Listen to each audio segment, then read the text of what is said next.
Hi friends, welcome to my channel, and I've got an unboxing and I've already put it in a bag. And I'm so excited to have this deck.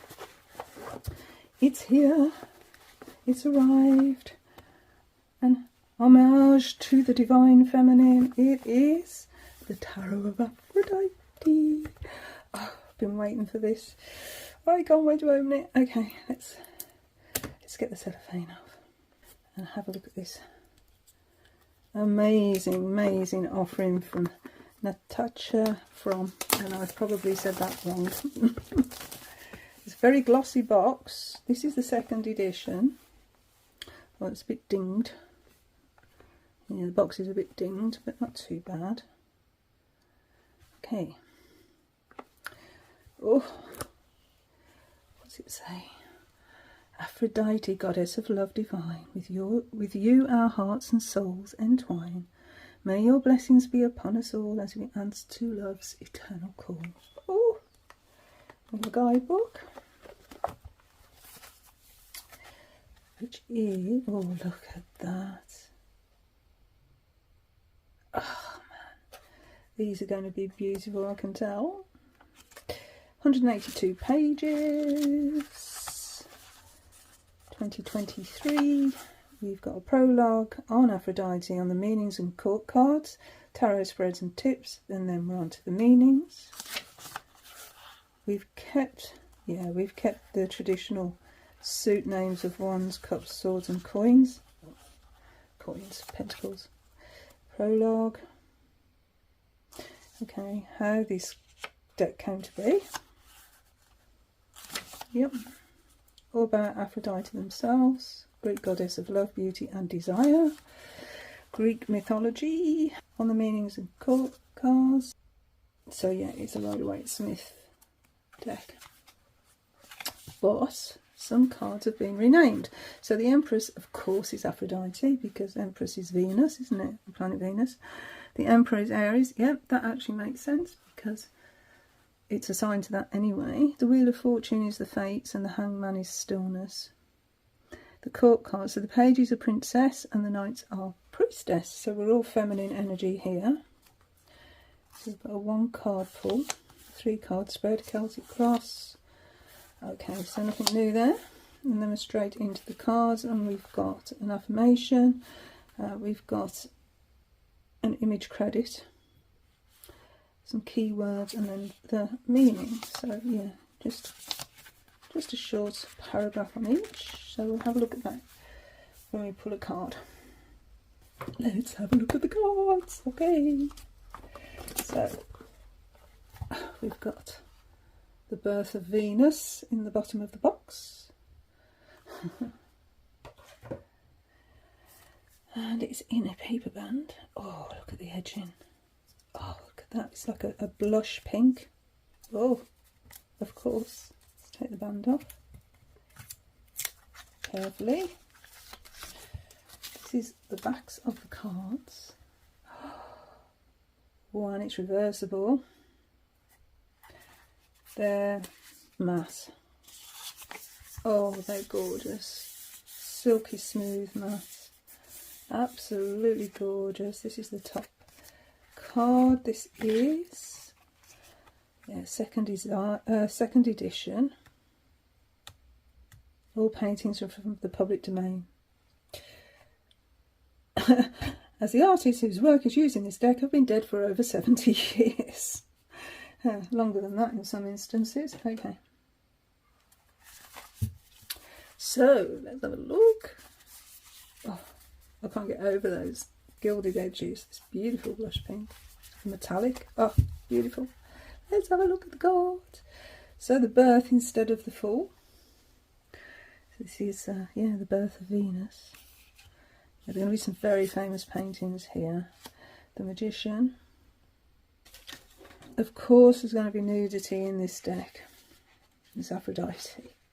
I'm just wondering if it tells you who. I'm looking in the guidebook to see if it tells you who the figure is supposed to be, because I was wondering who this is. But it doesn't. It gives us the painter, which was John William Godward, and it's painted in 1896. Okay. The seer is a water house.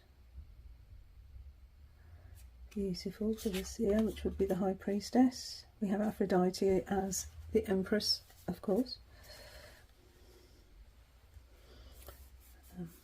Greek palace there. Some doves. Oh!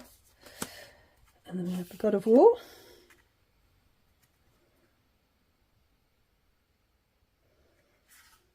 As the emperor. The hierophant. Yeah, very classic, aren't they, these images? They're art gallery in a deck, I call them. Lovers. Oh, this is gorgeous.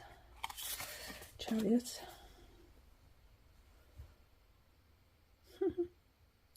Pulled along by swans.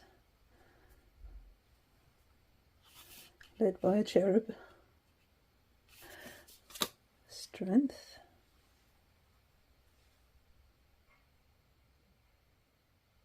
Is that a fox? I think there's a fox there. That's strange. We've got lots of lions here, but we've got a tiger as a rug.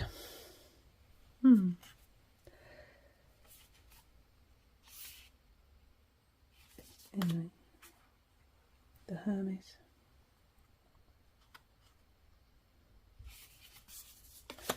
The Fates. To do the Wheel of Fortune. Justice. Oh dear, we have a butterfly and a little cherub being weighed there. The claw feet on this as well. Oh, beautiful. Stillness for the Hanged Man.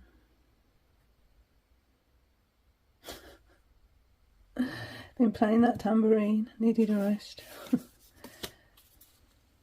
Card 13.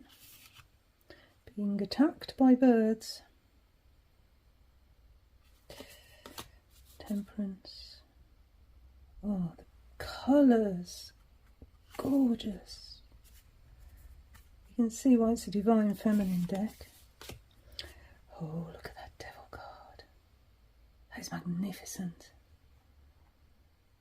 Oh, I've been so looking forward to getting this deck. The Tower.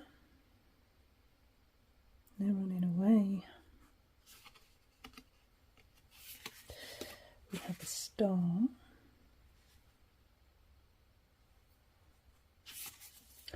The Moon.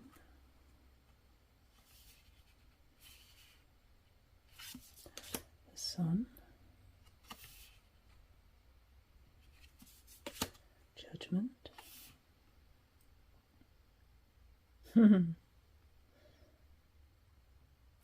That's quite gatekeeper energy there.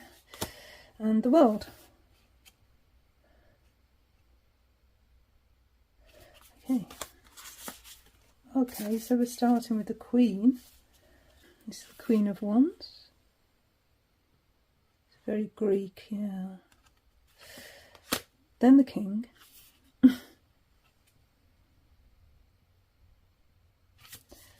Princess.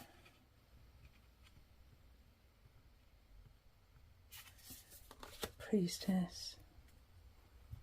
That's Lady Godiva. He rode through Coventry in the UK. And then we're into the numbered cards. So we have the Ace. Lots of fiery energy. Contemplating, what shall I do? The 3. Actually watching the ships there. It's clever the way this deck's been referencing the RWS. Definitely. So if you can read RWS, I reckon you'd be okay with this deck. 5. Too much going on. Let me think. I can't think with all of you chattering at me. 6. Beautiful. 7.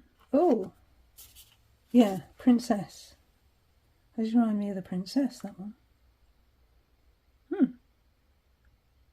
I mean, it looks like it's the same sort of background, but brightened up on the princess.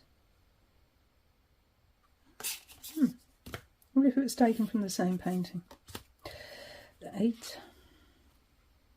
Look at this. They knew how to paint back then, didn't they? It's a gorgeous 9.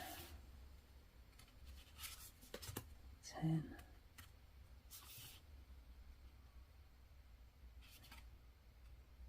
Wow. And now we're on to the Queen of Cups. Look at this. The sparkle of the water. It's just like, I hope you're picking up on camera, because just looking at these cards, there's so much energy there. There's always seagulls, isn't there? Seagulls get everywhere. I'm surprised you haven't heard any. They're usually on in the background when I'm filming. King. Poseidon, I think.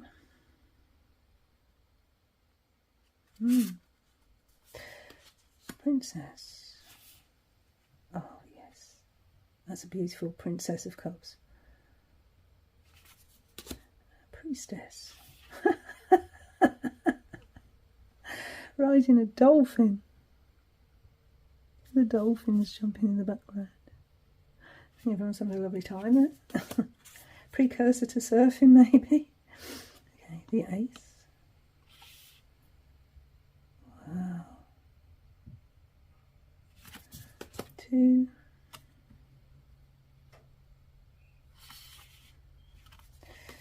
3.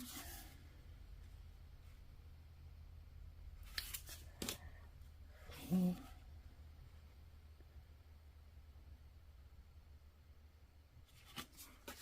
5.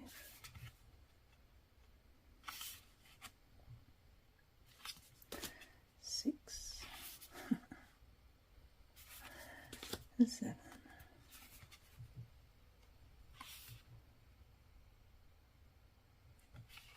I think that says Pygmalion.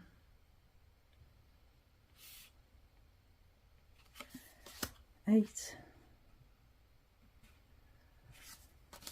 Look at this 9. Now 10. On to the swords. Oh, very Arthurian.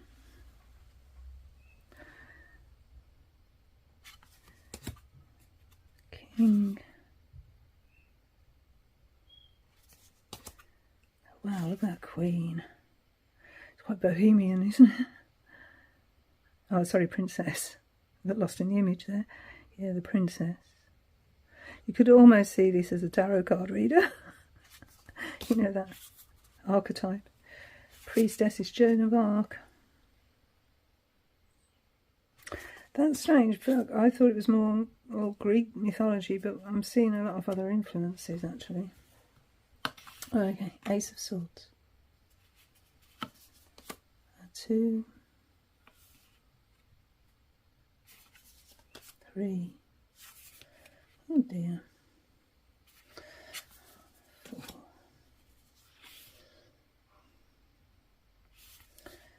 5. Okay, so that was in another deck, wasn't it? If you've watched one of my previous videos, you'll notice I actually commented on this one. The 6. I suppose we're bound to have some overlap. I've seen this one as well. The 7. Wow, look at that for the 8. Ooh, sea monster coming to get them. Chained up as well. The 9. The 10. And now we're on to the coins. Queen, King.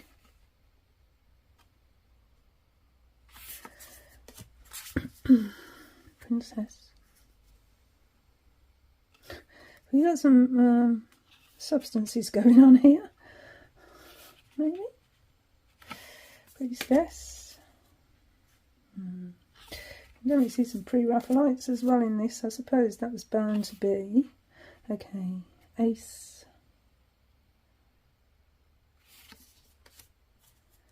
2, 3, 4, 5. That's unusual. Okay. 6. Yeah, get that. Pause. 7. 8.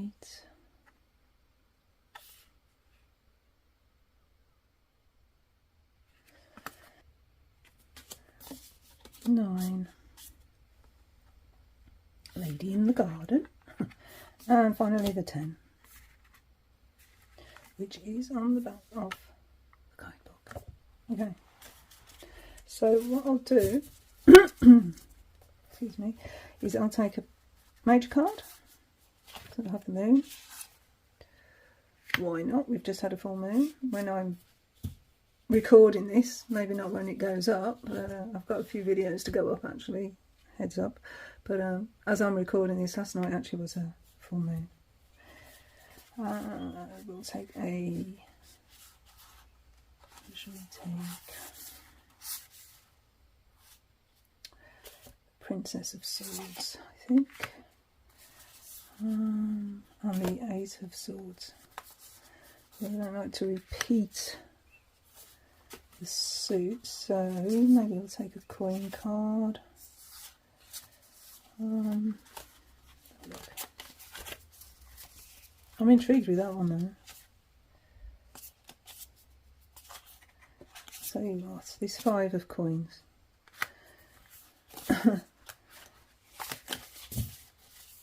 Yeah. I'm going to do 4. I don't normally do 4, but I'm going to do 4. So we can see we've got the suit glyph above. Obviously on the majors we've got the number, and they're not Roman numerals in this case, which is right really, because this is based on Greek mythology and Aphrodite is Greek. What I have noticed is there's a lot of sort of pre-Raphaelite images here as well, and like Joan of Arc and yeah, Arthur, which isn't really anything to do with Greek mythology, is it? But anyway, we'll go with it. Right, the moon. Let's see, we have the moon. So this is painted in 1899. Emil Krupinski. Okay, there's an affirmation. I release fears and illusions, knowing that they are merely stepping stones to deeper understanding. And we have some keywords: intuition, subconscious, dreams, illusion, mystery, shadows, emotions, psychic abilities, deception, fear, inner guidance, sensitivity, feminine energy, imagination, introspection, and lunar cycle. So that's what we would normally get anyway, wouldn't we, with the Rider-Waite-Smith system. Then we have the meaning. It says, the full moon illuminates the path ahead, but it also casts shadows, reminding us that not everything is as it seems. It urges us to trust our instincts and listen to the whispers of our inner voice. So we had to pause there because the dog wanted a drink. Anyway, where was I? The moon's illumination, while enchanting, has the potential to alter our perception through its play of shadows. It serves as a reminder to be discerning and not to let ourselves be carried away by illusions or unfounded fears. The presence of the ocean symbolises the depths of our emotions and the unconscious, where hidden fears and unresolved emotions may reside. This card also highlights important lunar cycles such as the full moon and lunar eclipses. Okay, so it tells us nothing about the actual imagery. That's disappointing. I've got to say I'm disappointed. I thought we'd have more background to the actual image. Not so. Okay, let's try the Princess of Swords and see how we get on there. There we go. So this is called Judith. painted in 1892 by Jules-Joseph Lefebvre. And that's all we get. That's all the information we get about who this person is. It's Judith. So, okay, if you want to know more, I think Google search. That's going to be the way to go, isn't it? A Google search, because it's not giving us this in the guidebook, as far as I can tell. So the affirmation for the Princess of Swords: I am open to new knowledge and perspectives, ready to explore and learn. So there's nothing new here. Keywords: inquisitive, intellectual, communicative, curious, perceptive, observant, articulate, quick-witted, youthful, learning. Okay. Embodies the youthful, inquisitive nature, always seeking knowledge and new experiences. Drawing this card encourages us to embrace our curiosity, engage in intellectual pursuits, and express our thoughts and ideas with clarity and confidence. She reminds us to be observant and perceptive, always open to learning and exploring new perspectives. This card encourages us to approach challenges with a fresh and analytical mindset, using our intellect and communication skills to navigate obstacles and find innovative solutions. Would you get that from that image? Would that meaning come to you from that image if you didn't know Rider-Waite-Smith? These are Rider-Waite-Smith entries. They're nothing to do with the images.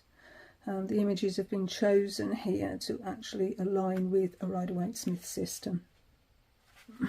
So, yeah, just a heads up if you were looking for anything more than that. Yeah.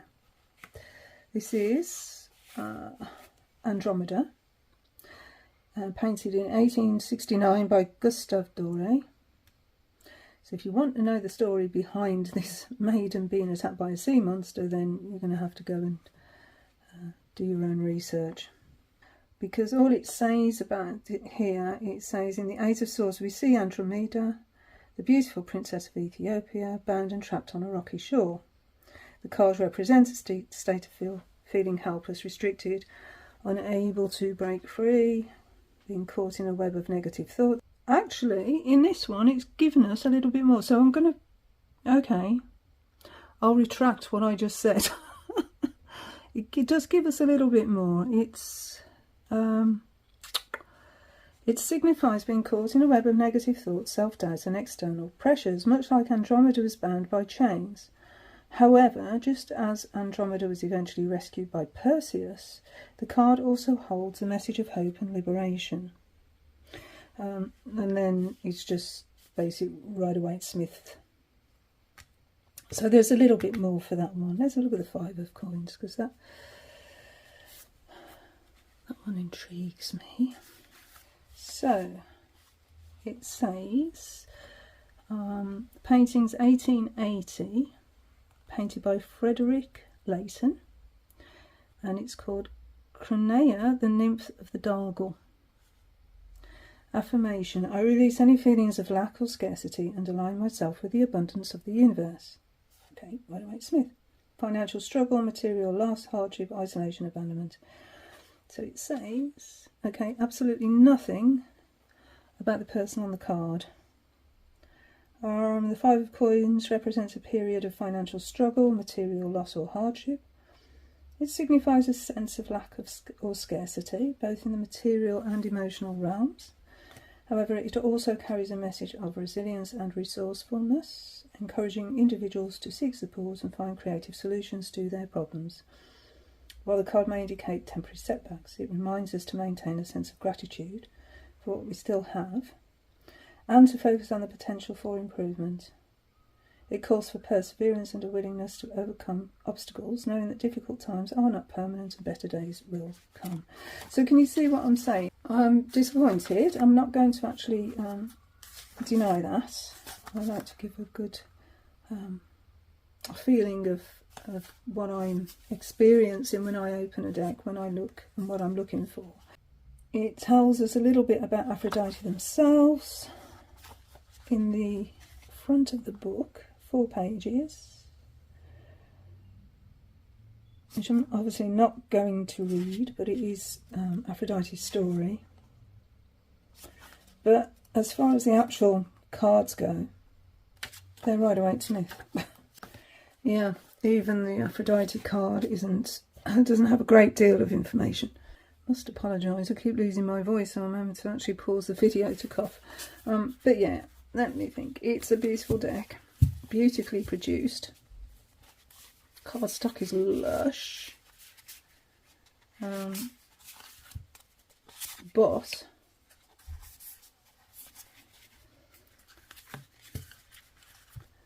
I'm just going to have a little look at the Priestess of Wands and see if it says anything about Lady Godiva. So interested. Priestess of Wands. Yeah. John Collier, Lady Godiva, 1897. Yeah, tells you nothing about Lady Godiva and why she's like she's naked on the back of a horse, and there's a big story behind that. And I suppose, you know, it would warrant a massive guidebook if you were going to go into all the stories, but because I am so interested at the moment in Greek mythology, I was hoping for more.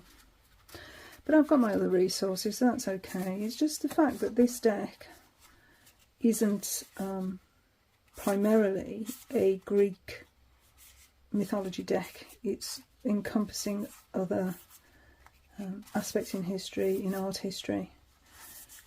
But as an art historical deck, it is beautiful. Beautiful. I mean, I actually recognise a lot of the artwork as being pulled from larger art pieces. It's nice that they've got reference to who painted these with each one. So this is Miranda, John William Waterhouse on the Eight of Cups. But yeah, if you're, I'm not going to labour the point. If you are looking for more information, it's not going to come in this deck. If you are looking for a beautiful, divine, feminine energy in a deck, then this is the deck. Definitely. So yeah, that's my first impressions and walkthrough of the Tarot of Aphrodite. What I might do, I'm going to promise, because of time constraints and my studies, what I'm thinking of doing is a side-by-side with this and the Goddess of Love Tarot, because they seem to have quite similar energy. Yeah, so I think I might actually do that in a future video at some point. Anyway, for now, that was the Tarot of Aphrodite. Thank you so much for watching, friends, and until next time.